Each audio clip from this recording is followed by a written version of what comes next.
তাহাজ্জুদের অনেক ফজিলত, অনেক ফজিলত। আল্লাহর নবী সাল্লাল্লাহু আলাইহি ওয়াসাল্লাম বলেছেন, আশরাফু উম্মতি হামালাতুল কোরআন ওয়া আসহাবুল লাইল।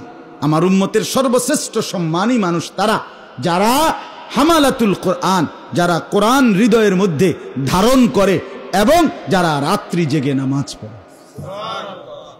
নবীজি বলছেন, আলাইকুম বিকিয়ামিল লাইল, তোমরা তাহাজ্জুদ নামাজ পড়ো। কি হবে তাতে? 4টা লাভ হবে। নবীজি বলছে, ফাইন্নাহু দাবুস সালিহিনা ক্বাবলাকুম, তোমাদের পূর্বে যত নেক আল্লাহর বান্দা ছিল তাদের চিরাচরিত অভ্যাস তাহাজ্জুদ, তুমিও সেই আউলিয়াদের কাতারে শামিল হবে।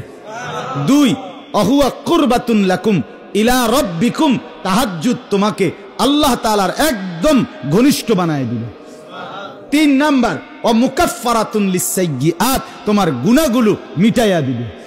4 নাম্বার, ও মানহাতুন আনিল ইসমে, তোমাকে গুনাহ এবং নাফরমানি থেকে বিরত রাখবে। আচ্ছা, আর কি লাগে? আর কি লাগে? তাইলে এই জন্য তাহাজ্জুদের আমল যারা আলহামদুলিল্লাহ এখানে বসছেন নামাজি, বাবা জরুরি বিষয় হলো 5 ওয়াক্ত নামাজের পরে তাহাজ্জুদ চাইয়েন। আবার কিন্তু হুদা ওভার টাইম করেন না, অফিস টাইমও করেন, বোঝেন না কথাটা? 4টার পরে ওভার টাইম করে সে, আগে 8টা থেকে 4টা অফিস টাইম করে যে নাকি? হ্যাঁ, শবে বরাতের নামাজের মতো এটা বানাইন না। আমার দেশে তো 3-4 দিন আগের থেকে কয়, হুজুর নামাজটা কোন দিন? ডাকাইতে কয় নামাজ কোন দিন বলে। তুই বেটা ডাকাইতে না বেটা, তুই বেটা কি নামাজ কোন দিন বেটা? কয় শবে বরাতের নামাজ কোন দিন? হেতিরে কইতাম শবে বরাতের নামাজ কোন দিন, নামাজ কোন দিন? আর তাই নামাজ পড়বো, আর আমরা সিরিয়াস সবাই এটা নতুন নামাজই আইসে আবার। আরে বাপরি, আমরা নামাজ পড়বো, সুবহানাল্লাহ, খামখেয়ালি কথা। আমরা নামাজ শবে বরাতের নামাজ পড়বো, এক রাইতে খোদারে নামাইলেন। এটা তো নফল আমল, তো নফল তো সে করে, ওভার টাইম অতিরিক্ত তো সে করে, ফরজ জিম্মাদারি যে কি করে। এই জন্য 5 ওয়াক্ত নামাজ পড়া, সাথে তাহাজ্জুদ নামাজ অভ্যস্ত হওয়া ইনশাআল্লাহ। হিম্মত করলে বাপ, আমি আবারও অনুরোধ করছি, বলছি শুরুতে, এই জন্য চেহারার দিকে তাকাইয়া শুনেন, দিলের মধ্যে নিয়ত করেন। আরে কয় কি রে হুজুর, সবাই পারলে আমি পারতাম না কেন? পারবো না কেন? আমি ভালো হব না কেন? আমি জীবনটা নষ্ট করব কেন? কেন বরবাদ করে দিব? কেন নষ্ট করে দেব? আরে ভাইয়া, কি লাভ?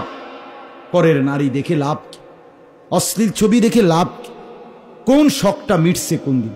কতক্ষণের অস্থিরতা ছাড়া, কতক্ষণ অস্থিরতা ছাড়া, পেরেশানি ছাড়া আর হইছেটা কি?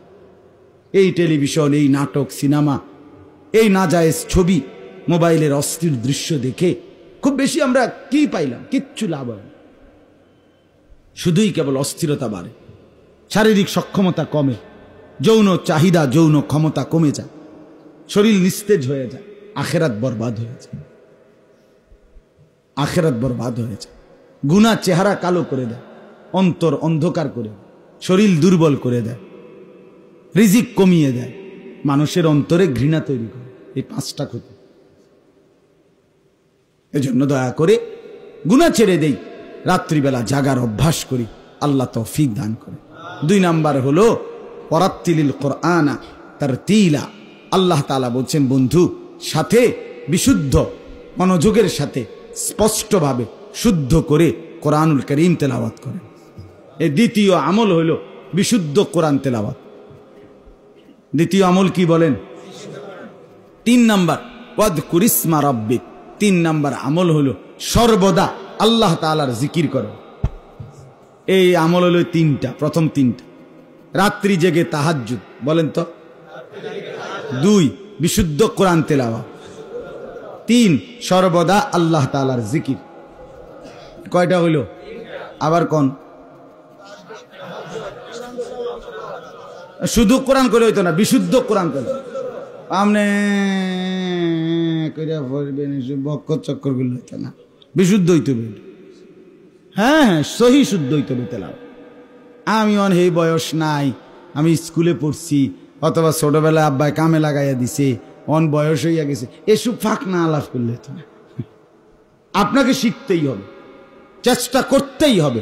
90 বছর না 900 বছর বয়সেও কেউ যদি সিদ্ধান্ত নেয় কোরআন শুদ্ধ করব, খোদার কসম আল্লাহ সহজ করে দিবে।